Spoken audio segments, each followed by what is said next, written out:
पाइनु भएको छ होला सेवारमा बस्नु। अनि के कति कामले आयो कहिले नआउने मान्छे, दाजु घरमा लौरे मान्छे, के समस्या पर्यो, घर परिवार आरामै हुनुहुन्छ होला नि है? घर परिवार सबै आरामै नै छ हैन? मेरो छोरालाई पो यसो विदेश पठाउनु पर्यो, अलि खर्च पुगेन र त्यो सल्लाह गर्नु आएको दाजु। औला यो विदेश भन्ने कुरा चाहिँ मसँग पटक्कै नगर है भाइ। सम्भावना छ नेपालमा। यहाँ पढे लेखेको मान्छे, तपाईको छोरा जस्तो पढे लेखेको मान्छेले यहाँ काम गर्ने ठाउँ छ, उनीहरूलाई विभिन्न सरकारी सेवाहरूमा प्रवेश गर्ने अवसर छ।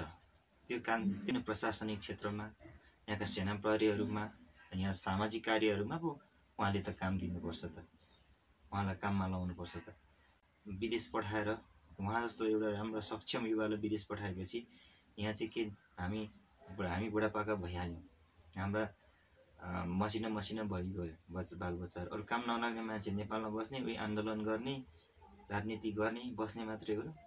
त्यस्ता सक्षम युवाहरूलाई चाहिँ हेर्नुहोस् भाइ, मेरो भनाइ चाहिँ नेपालमै राख्नुपर्छ। उहाँलाई बरु ल तपाईँले कुनै पढाउँछु अथवा राम्रो खालको शिक्षा दिनको लागि चाहिँ मलाई पैसा चाहियो भनेर खुइ पनि जानु भएको छ? तपाईँ आउनु भएको छ कहिले? त्यसरी आउनुहोस् ल।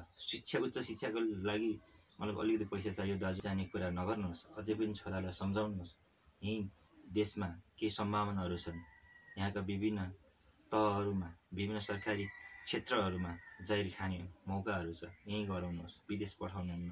अर्काको देशमा गएर श्रम बेचेर भलै पैसा आउँछ हो, त्यो भनेको मान्छेको जीवन भनेको एकचोटि बाँच्ने हो, चाहे विदेशमा बसोस् चाहे नेपालमा बसोस्। तर आफ्नो जन्मभूमिमा नै बसेर आफ्नो जीवन बिताउनु भनेको यो धरती माताको कसम हो। यो धरती माता, आफूलाई जन्म दिने माता, यो पवित्र भूमिमा बसेर नै यसरी जागिर खानु चाहिँ सर्वोत्कृष्ट हुन्छ।